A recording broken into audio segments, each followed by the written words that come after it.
All right, kia ora everyone, and welcome to episode number 8 of Digital Footprints, a podcast by BIM and NZ. I'm your host, Jake Nash, and joining me today is an awesome guest that I had a great time catching up with. His name's Kevin Thickett, and he works for GHD in the Philippines. Now, Kevin was the original chair of the Wellington committee before he handed it over to me to do his OE. So we had a great time catching up. I got to tell him all about the changes that BIM and NZ are making, and I got to hear all about his work overseas.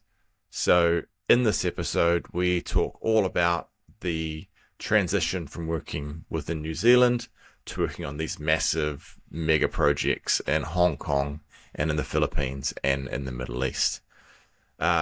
This is the first episode that we've recorded with a huge sort of continental barrier between us. So look, we've cleaned a lot of it up in editing, but you might still find that there's a little bit of lag. I hope you'll be patient with it because the conversation that we had was really interesting and I really enjoyed Kevin's stories. So with all of that out of the way, here's my conversation with Kevin. Cheers, everyone.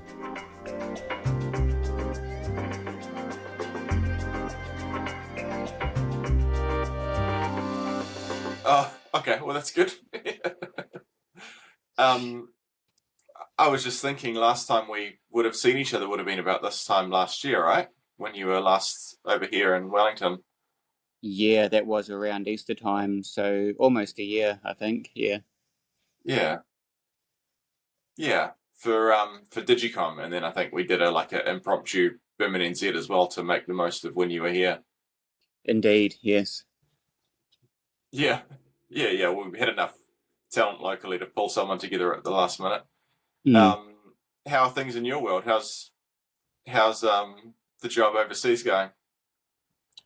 Oh, it's there's always challenges. It's interesting, busy. One of the advantages of being over here, like I'm supposed to look after New Zealand, but everybody knows there's not a lot of work around, so I'm able to pivot to another region. And I'm mostly looking after the Middle East at the moment, would you believe? And obviously there's all new challenges over there at the moment. Yeah, I bet. That's interesting.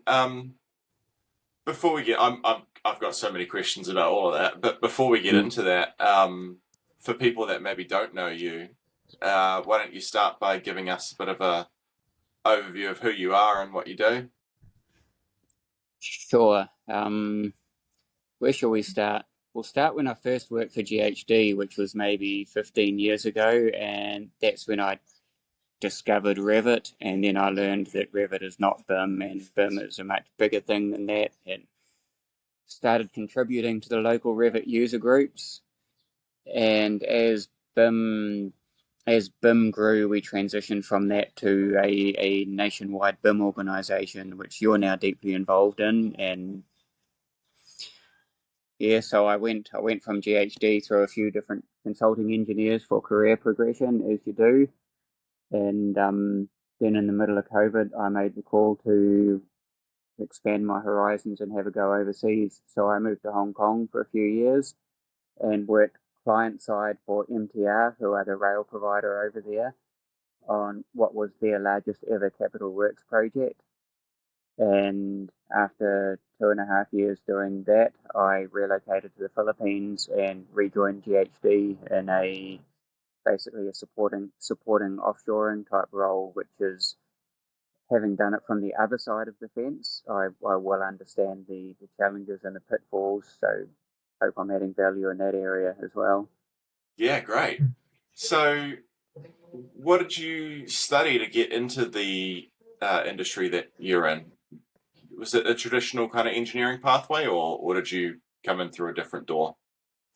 Very much. I studied mechanical engineering, basically, and landed a few different roles. I actually started out doing production engineering because I had landed a job as a QA cadet at a factory. So studying part-time, and then the factory closed, which was quite inconvenient. So then I transitioned to mechanical engineering, ended up working in fire protection for a contractor, and doing design drafting type roles. So I held a few different design drafting type roles in CAD. And then obviously I joined GHD, found out about Revit, and that kind of set me on a BIM pathway. Yeah. And I think the likes of you and I and others that are kind of around our age, BIM for us was what we call an earned, not learned pathway, where it's something that we had to figure out as we were already in the role, as opposed to a lot of people that are coming out of university now with some qualifications or some knowledge in that space. So how did Yeah, you enjoy the process of earning your pathway in this field? yeah, that's an interesting question. I so as a CAD drafter, I was getting into Lisp programming. Some listeners might know what that was, and I thought I was getting quite good at CAD. But I had also recognised that there were guys in the industry who had decades more experience than me, and I was just never going to catch up with them. They were, yeah, they were amazing. Some of the stuff they were doing with CAD.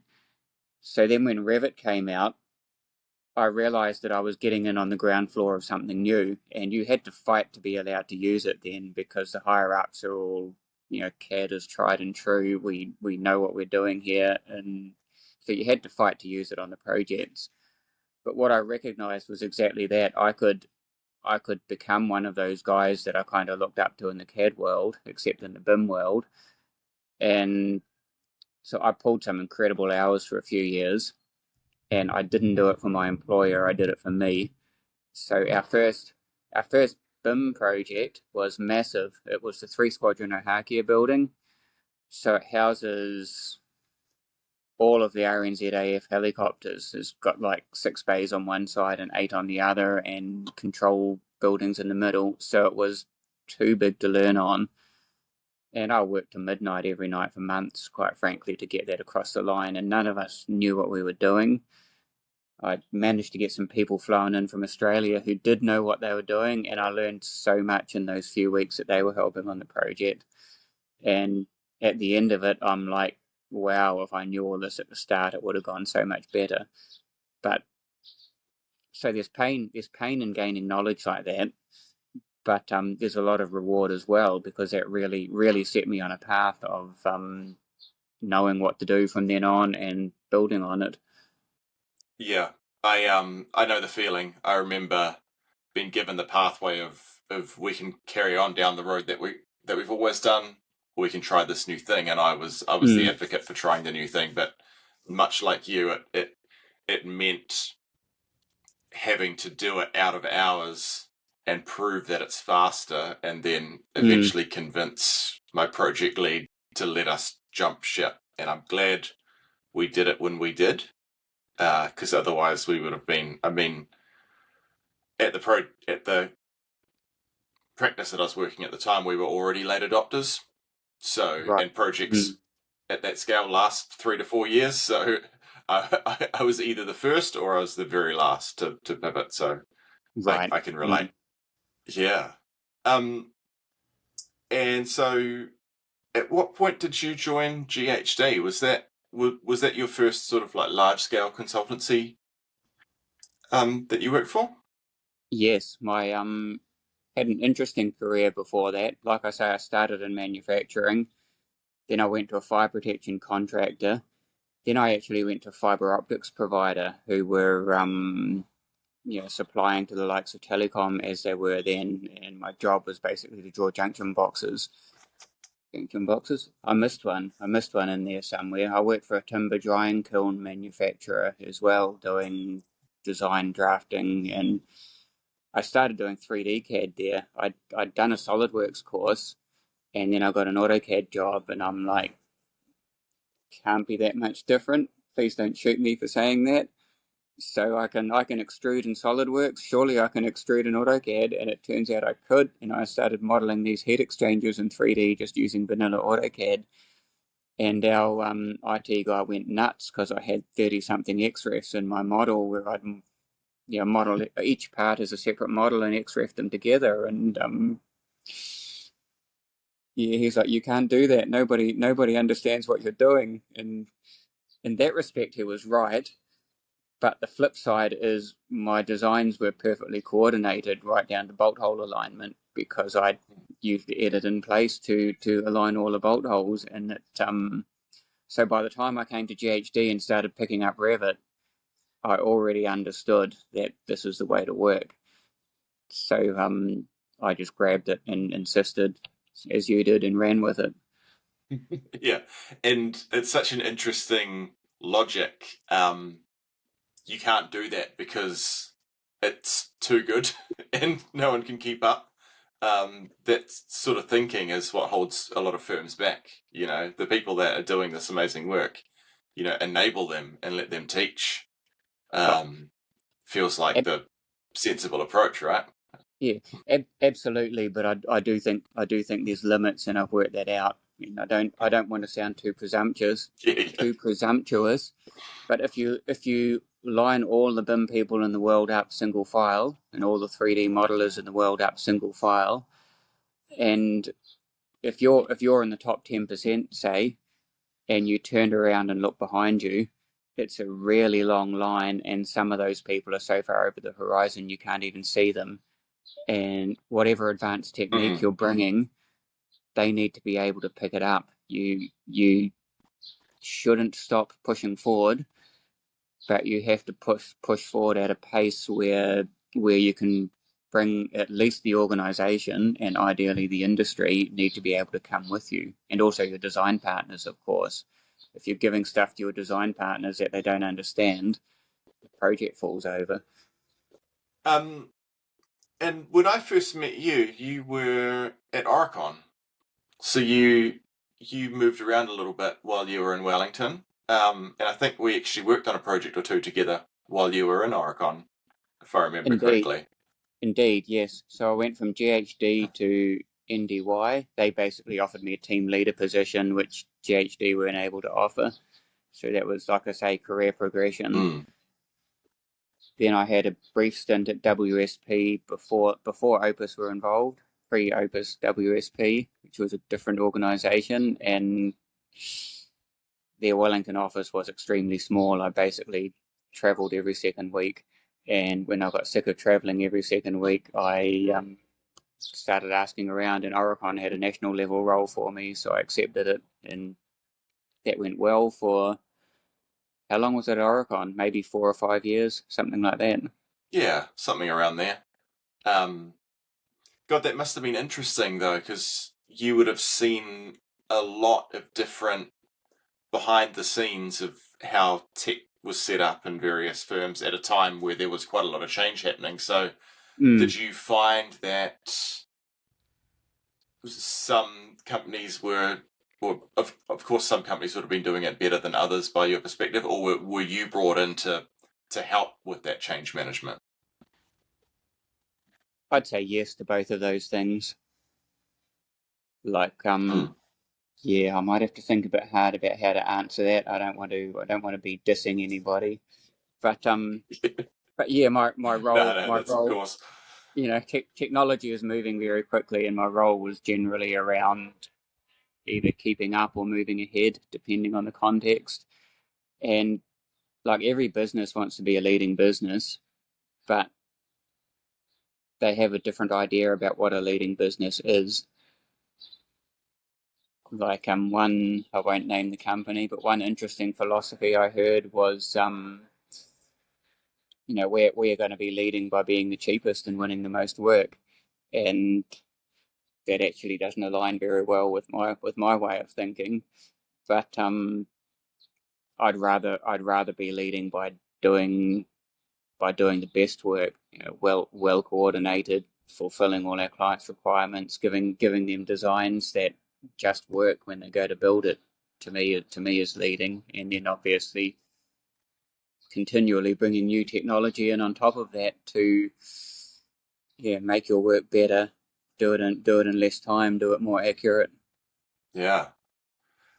All right. And at some point during all of this, you were going along to these Revit user groups. At some point, the first iteration of BIM and NZ is created. The BIM Acceleration Committee. Mm. And then there's this kind of breakout into the regions, including Wellington regional events and a Wellington committee. Is that sort of when you started to get involved with BIM and NZ, or were you in before then? Yes, so I had become chairperson of the Wellington Revit user group, Rugwell. So was aware of the BIM acceleration committee, but not really deeply involved. So they approached us and they said, would you convert to a BIM group?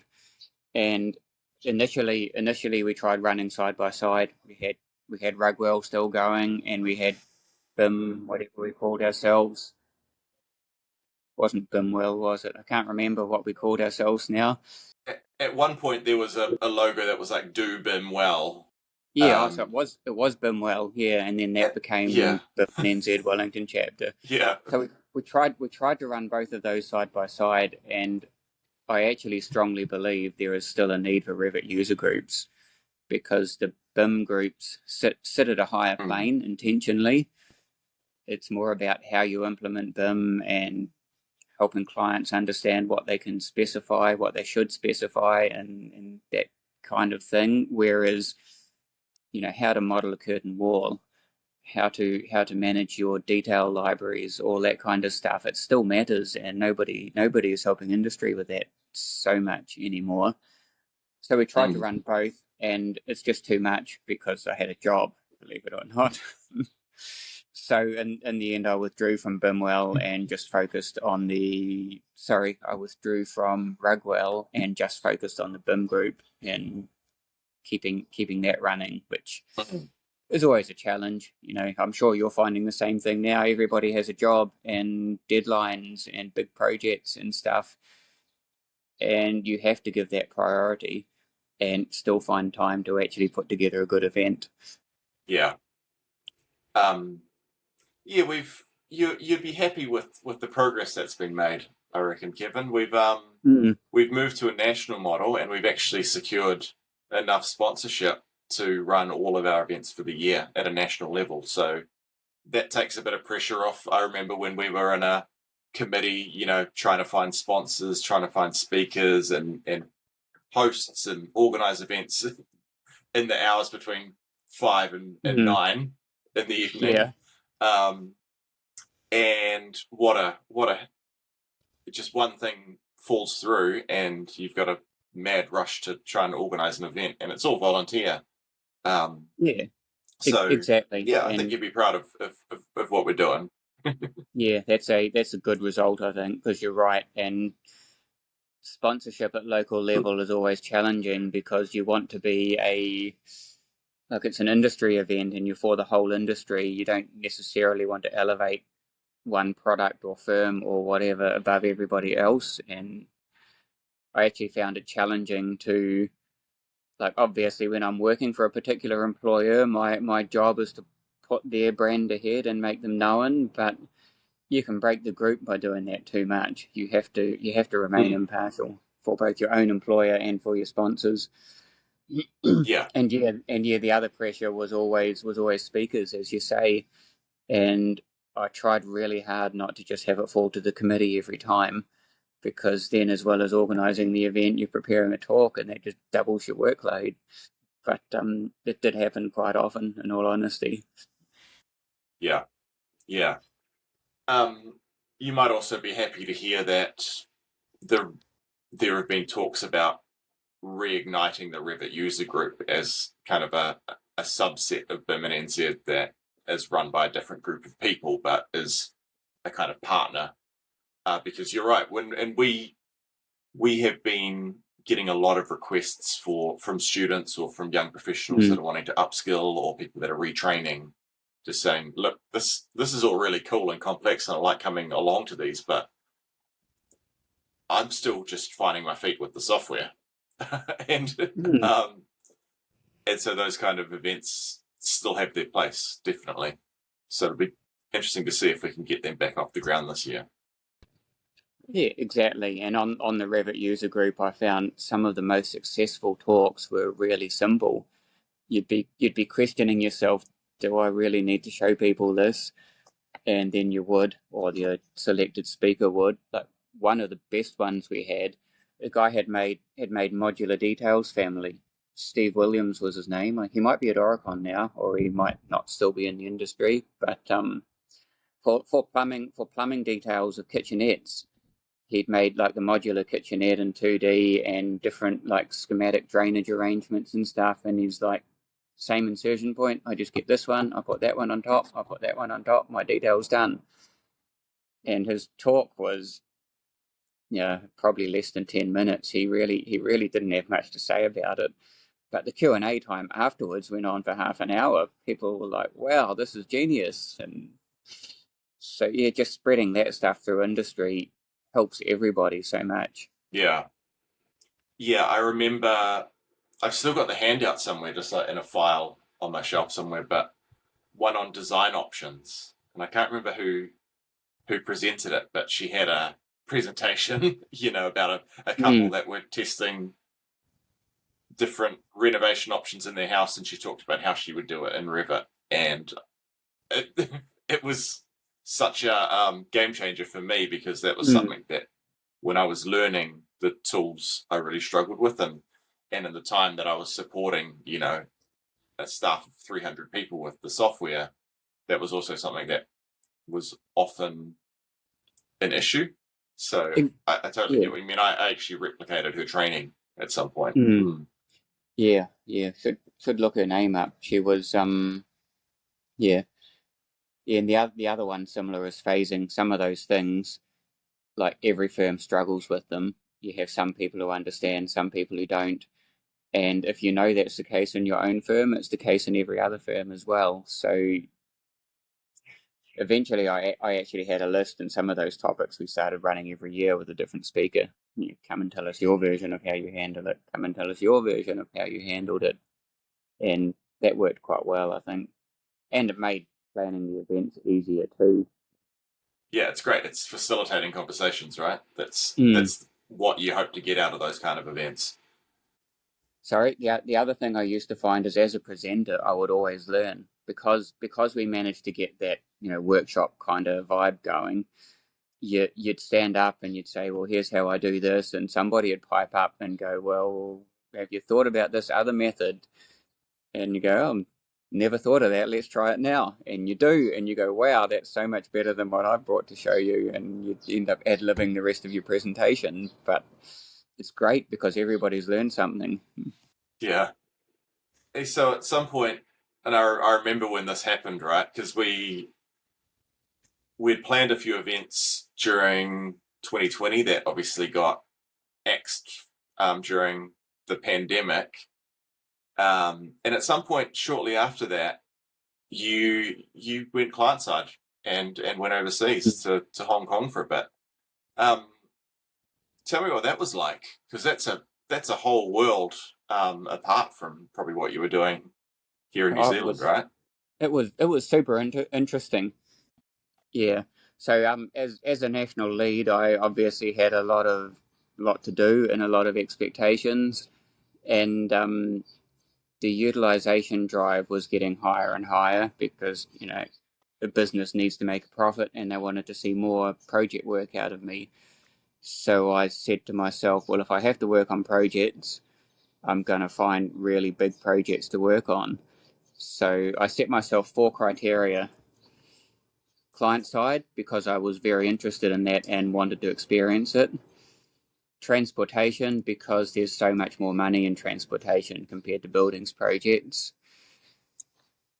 I can't remember the other 2 now. Client side, transportation, overseas, and there was another one which I've forgotten. So anyway, I applied for this job with MTR in Hong Kong, and they gave it to me, is basically how that worked. And I was project information manager for what was basically their largest ever capital works project. So at one point, to give you an idea of scale, at one point I did a calculation based on the consultant's model of how much concrete there was in the project, and it was over 30,000 truckloads. Yeah, obviously doesn't all get cast in place. It gets preformed and trucked to site. But if it was all cast in place, there would have been 30,000 trips by concrete mixers to site to just build the concrete. So it was massive, and that brought its own challenges around. I learned a lot around model federation, and probably my biggest learning was how little power you have on the client side. I'm like, as project BIM lead, you try to do stuff and you can't do it because it's not in the contract and the client isn't going to pay for it. And often there is an increased cost in order to get a saving elsewhere in the project timeline. So as client, I thought I would have more power and also over the other like the group of consultants doing the work, so to speak. But the same contract applies. I joined a project that had already started, the contract was already signed, and our supply chain was just, we'll do what's in the contract. And even getting them to do what's in the contract, I found very challenging. And especially in a place like Hong Kong, one of the challenges is you can do the project in 2D CAD very quickly, and then you can throw it over the fence to China and you can have it turned into a model very quickly and very cheaply. But it's not coordinated. They've taken the CAD and they've made 3D, and now you can see all the clashes, and it's too late. You don't have time to redesign it. So didn't have that happen on my project, but I've certainly heard it happening many times. Right, that's so interesting because I thought, and you can correct me if I've got this wrong, but I thought Hong Kong was one of the more recent countries to start to mandate BIM on public projects. They do now, I think. When I was there, there was no mandate, but MTR account for such a massive part of the industry that like we were mandating use of BIM, use of a CDE, all of that kind of stuff. For like we insisted that everything be modelled. Like in a rail environment, we had subcontractors whose job it was to hang wires from the overhead portals, and we made them model them. They didn't know how, and they brought in a third party firm to do that for them. But yeah, we were pushing everything. But from government, there was no mandate at that point. I actually haven't kept up to see whether there's a mandate now. Mm. Singapore, I think has a mandate, but yeah, Hong Kong didn't while I was there. All right, so we just checked. Hong Kong does have a mandate, but when did it come in, Kevin? 1st of February 2025, so a year after I left, basically, for all government capital works projects. All right. Yeah. Yeah, still nothing in New Zealand yet. We're really hoping that at some point, especially for the spending of public money, that they start to introduce some kinds of mandates around the use of BIM and technology. But yeah, my own view is that you can over-mandate and it just costs you a lot of money. But especially as government, if you mandate on your own projects, then you're just showing industry what a client should do, because as government, you're the client on the government projects. So mandating those makes a lot of sense. And then ideally the private clients will follow suit. So was your work in Hong Kong, was this like your first kind of major stint overseas working in this kind of work, in this field? It wasn't my first major stint overseas. Well, longest. I I had the luxury of traveling quite a lot when I was at Oricon. So sorry Oricon, you messed up. You sent me on tour through all the Asian countries doing training, and I found out that I loved Asia and wanted to see more of it, and left. is another way of describing what I said before. So I'd spent like a month in Vietnam and weeks or a month or whatever in Australia a few times, but it was the first time I'd gone overseas permanently, and it was quite a big risk, to be fair, especially during COVID. I may not have been able to get back if it all went wrong, but seemed like the right thing to do, so I did it. And can you talk a little bit about the the kind of the cultural shift, or was there much of a a shock to the system in terms of how things are run? Was it easy enough to kind of integrate into life in Hong Kong, or did you have to relearn a few things? I found it relatively easy. But one thing I had to learn is New Zealanders are very nice, and even if we have a complaint, unless we're really, really at our wits' end, we will just, hey mate, would you mind changing this for me, kind of thing. Hong Kongers actually pride themselves on their rudeness, and also English is a second language. So if there's a problem, you can't be nice. You have to be, that's wrong, fix it. If you're hey, would you mind changing this? They don't take it as an instruction and they don't do anything. So that's something I had to learn, is to be a lot more direct in how I operate. Right. And another thing I've come across, which I've been waiting for a chance to slip into the conversation, actually applies in Hong Kong, also applies in Dubai, is the way government approvals work is very difficult. So in Hong Kong, it was structures. Have the same problem in Dubai right now with architectural models. So what they do, which drove me nuts until I started understanding it, they take an offline copy of the structural model and they use that to prepare their authority approval drawings. And the reason they do that is because it can't be changing at all, not even in the slightest. So they've got this offline model and they're preparing detailed drawings to submit to government for approval. And meanwhile, the design is progressing. And the approving authority obviously wants changes. So those go in the offline model so that they can get the approval drawings approved. And ultimately, the final approval drawings, our engineers have actually gone to government and they've sat in a room with them and they've drawn on them with a pen, and then they've been stamped as approval. And so we've got this offline model that's developed. It hasn't been static. It's had feedback put in it. It's developed differently to the main design, and now it's stamped approved, and that is what we must build. And if we want to change any of that, we have to start the approval process again, which is why they run an offline model, because any changes you bring in through that process, you go back to go, you start again, and that means you just never get approval. So now we've got an approved design and we've got a real design, and they are really different. And somehow you have to bring them back together, and it's really challenging. And I wish I had an answer. Like you can make use of model compare tools and so on to an extent, but it's a really bad way to work from a BIM perspective or from any perspective. And I don't yet have an answer other than do what we do, which is run a parallel model and then go, oh no, our two designs are different. How do we get them back to the same? And it costs everybody a lot of work and they never price for it. So next time you're complaining about the next time you're complaining about the NZ consenting process, just remember that. Yeah. Where does the handover happen in Hong Kong? Are the contractors building off what we would essentially call here preliminary design, or is it like how it used to be in New Zealand, where it's like a design bid build process? It varies. There's design bid build, which happens like you say, that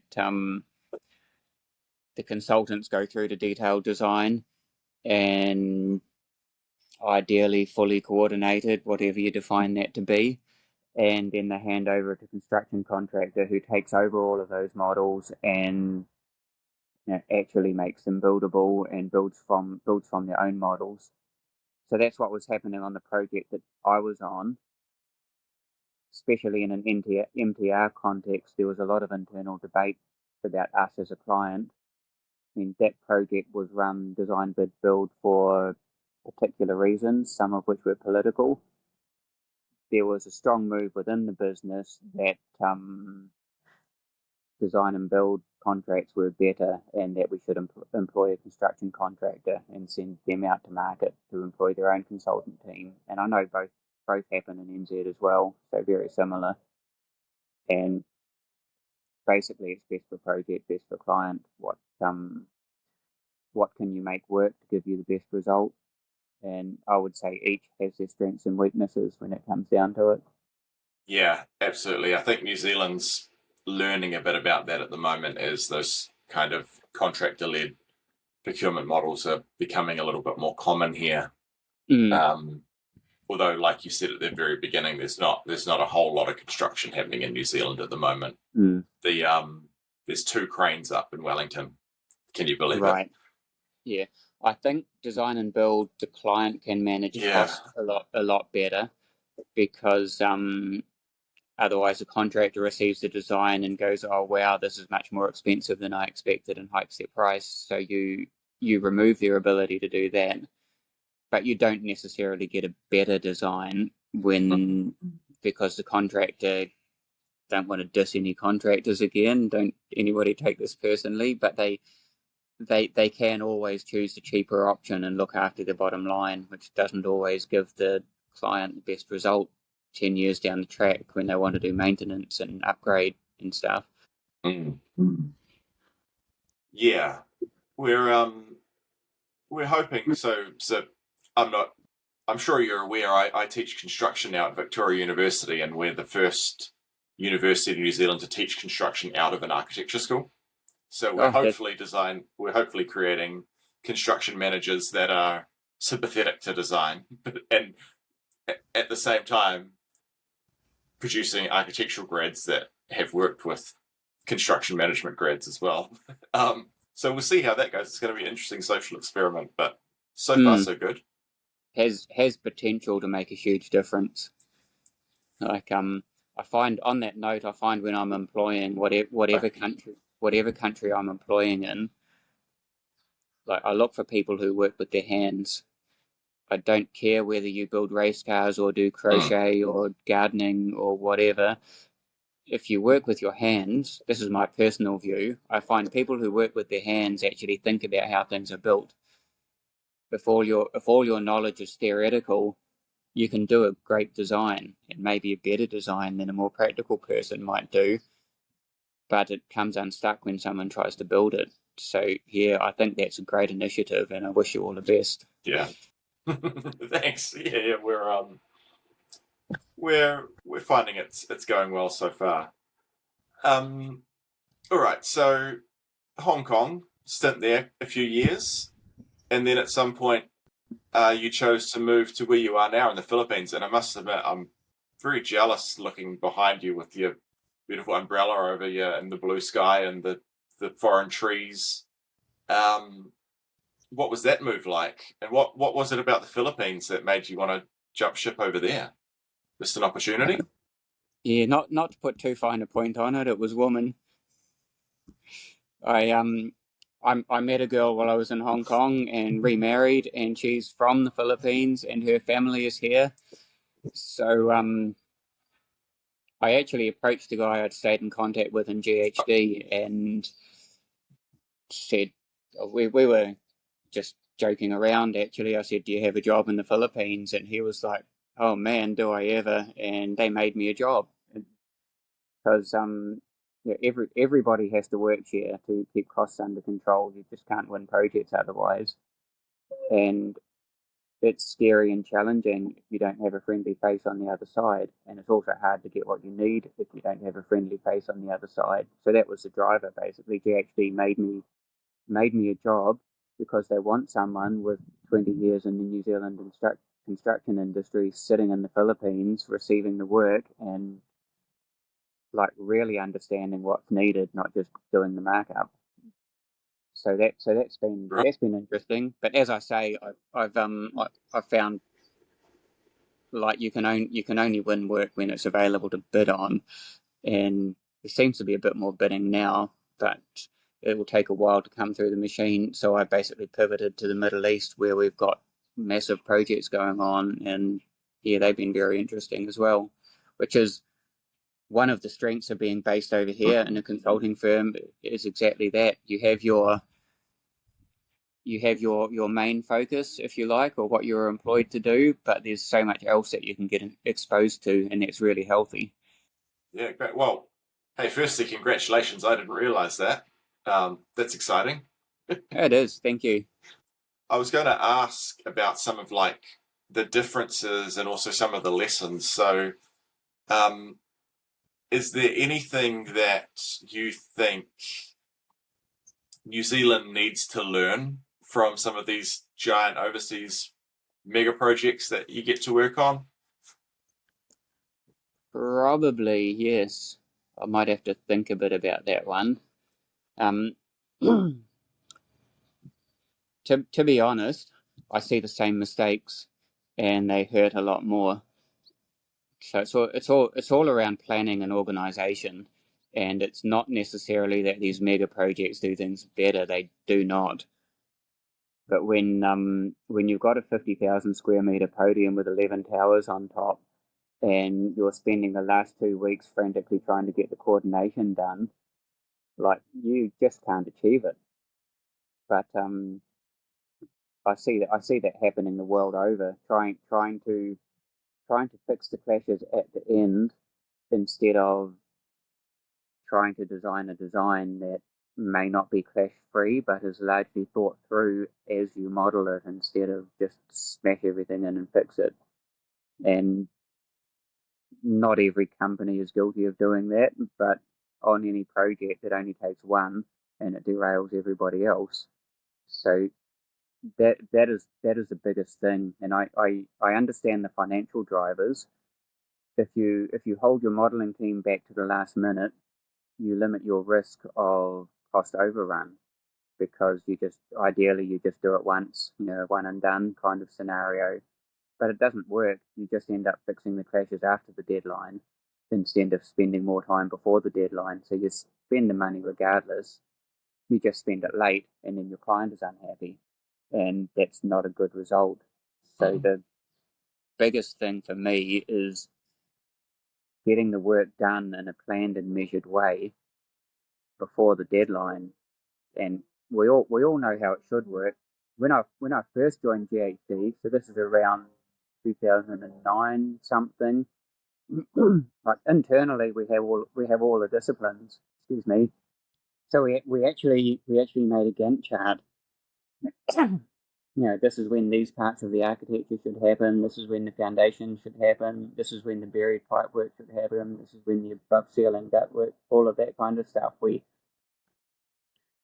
laid it all out, but I don't think it survived due to staffing changes and so on. I mean, I'm a guilty party. I left, and I don't know where it is now.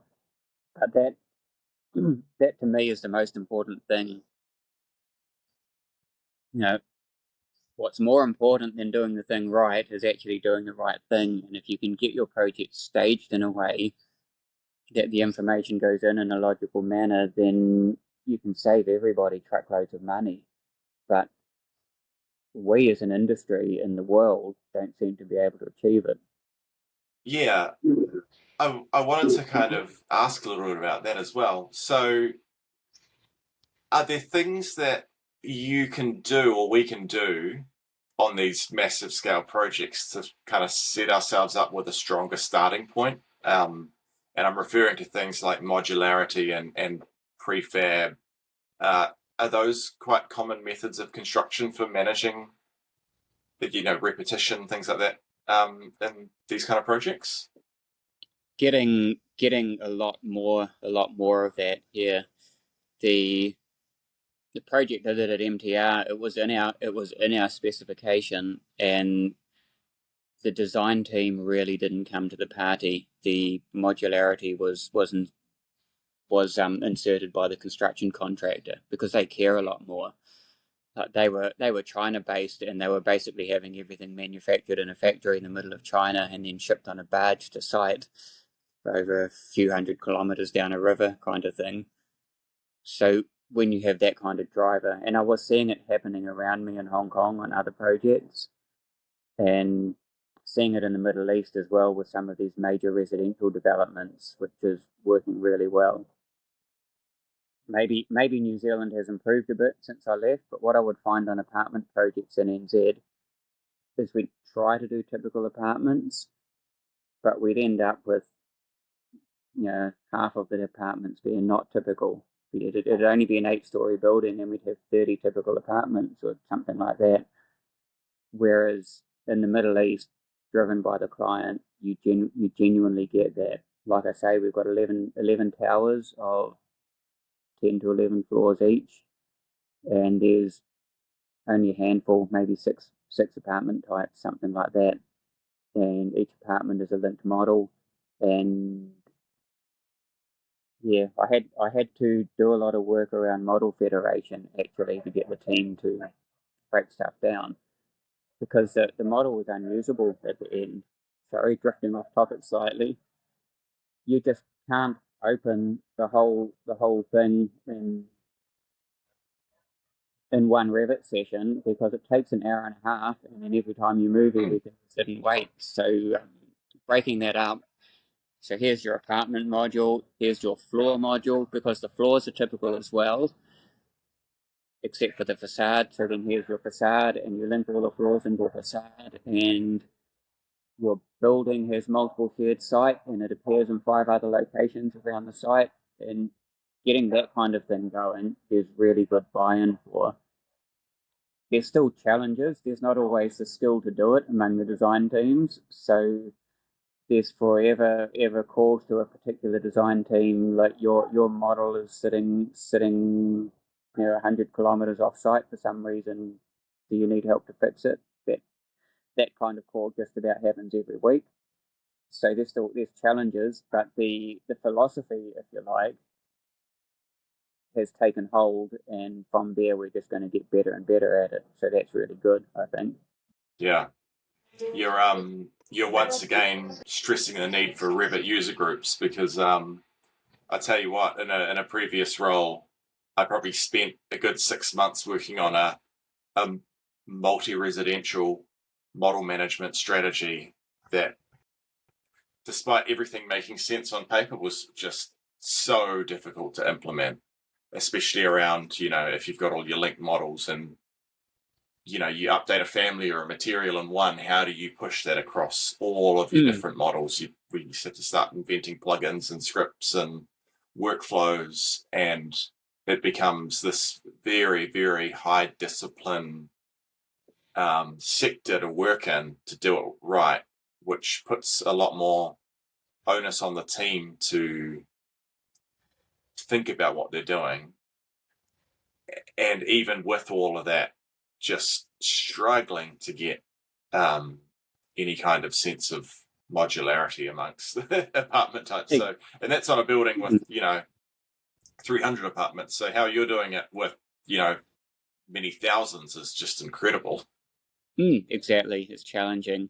And one thing I've learned, which is probably super important, is helping people understand the why. Because some things you think are obvious, but they're not obvious to other people. So I have the luxury in the Middle East of basically doing the same project twice. Our client owns an island, and they're developing the whole island. So we did this mega project with podium and 11 towers. And now we're building it again across the road with basically same towers, different podium, different facade, so it looks different, but it's kind of not.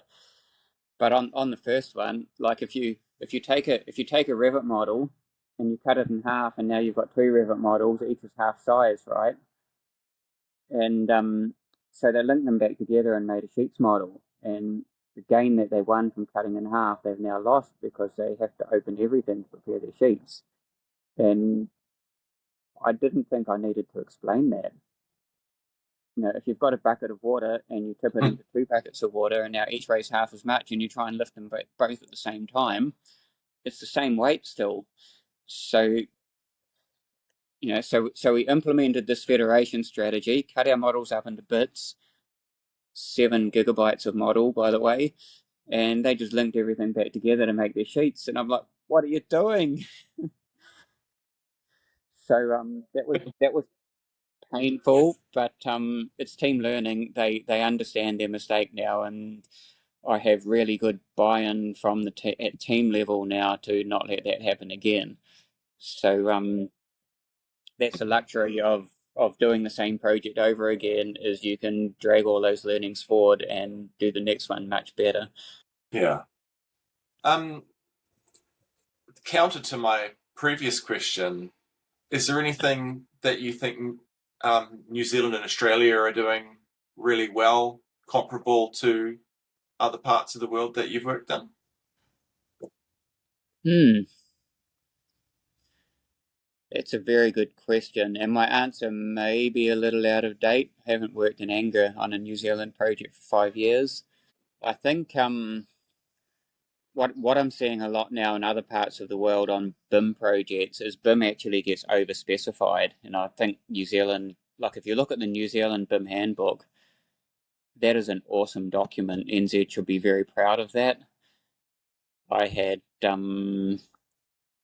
so little, I had some involvement, but so little I can't really rightly claim it. So the people who did that work did a great job, and using that as a basis for projects really works. I think hold on to it and don't let people come and overcomplicate it is what I would say. I know it's intentionally pitched as like entry level BIM, but just stay there unless there's a really strong driver to do more, because bringing in all of the Ds, I rebel against the Ds, and I don't remember what they're all called. 4D, 5D, 6D, 7D. I think you can go up to 8 or 9 now.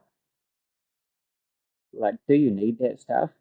Do you need to specify every data point under heaven and have it all pumped into your model? Are you ever going to use it? So focus on what's actually necessary for the client and drop everything else. And I think NZ actually finds that sweet spot better than what you see in the big markets overseas. Yeah. Oh, that's really interesting, Kevin. I appreciate that.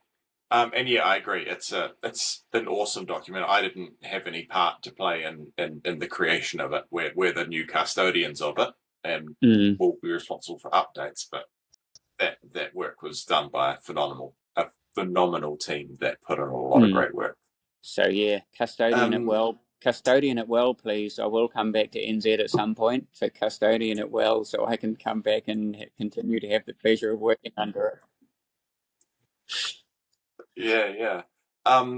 Look, Kevin, I appreciate that you've taken your lunch break to do this, and we've had a few little disruptions. But I have one last question for you. For people that are maybe in the start of their career, early days, thinking about what an overseas adventure in this space might look like, what kind of advice would you give to young people that are maybe starting to think about the wider world of BIM outside of what they've been doing so far? At the risk of costing NZ industry, I would say if you have an opportunity, grab it with both hands. I actually tried twice previously to get long-term posting overseas, and both fell through for different reasons. And when I finally got it, I'm really glad I did, but would have done it earlier if I could. And especially if you're in a consulting firm that allows you to work in an overseas office, you just learn so much being on the other side of the fence. And then when you jump back again, you bring that with you. It's super valuable. It's eye-opening in how people live and how people work and different cultural practices, and it just makes you all round better at your job. Because I'll throw in an extra for free since you haven't asked me. One thing I do find working in Asia, which is a case in point, is the mindset of how they work is very different. So Hong Kong are extremely hierarchical, and some other more affluent Asian countries are like that too, and they will do what the boss tells them to do. Whereas in NZ, through my whole career, if I think the boss gave me a wrong instruction, I'll challenge it. And if I'm right, the boss will thank me. If I'm wrong, I've learned something and the boss is not upset. You don't get that over here, so you have to look out for it. They won't say no to a wrong instruction. They'll just say yes, sir, and they'll do it. And Philippines is less hierarchical, but they're very friendly and eager to please. And the same reason they don't like to say no. They won't say no, that's wrong. They won't say no, I can't meet the deadline. They will receive all the work and they will try to meet the deadline even though they know it's impossible. So what I coach internally is look for the no. Are you sure you can do this? Are you sure you can get it done by Friday? Look, I can get you 3 extra people if you need. Do you need them? And eventually they will say, oh, yes, I need them. Thank you for asking. But you have to understand that stuff yourself. You have to know what right is. You have to know how long the work should take and be the one that guides that process, because they'll say yes to everything. And while that feels really good, it doesn't give a good outcome if you just accept the yes and then wait for the product. Oh, that's great advice. And we actually see that on construction sites as well. It's a very multicultural environment, and you'll have the same thing where you have people from various parts of the world that have a huge respect for authority, and maybe will not ask for help, or will do exactly what they're told, whether it's good advice or not. And yeah, maybe I've got too used to being able to challenge the people around me, and see how that goes overseas.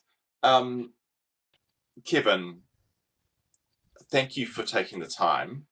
I really appreciate it. I know this is a little bit challenging, but I thought it was really great to hear your advice, and for people in the audience to hear your overseas experience. I think that's really awesome.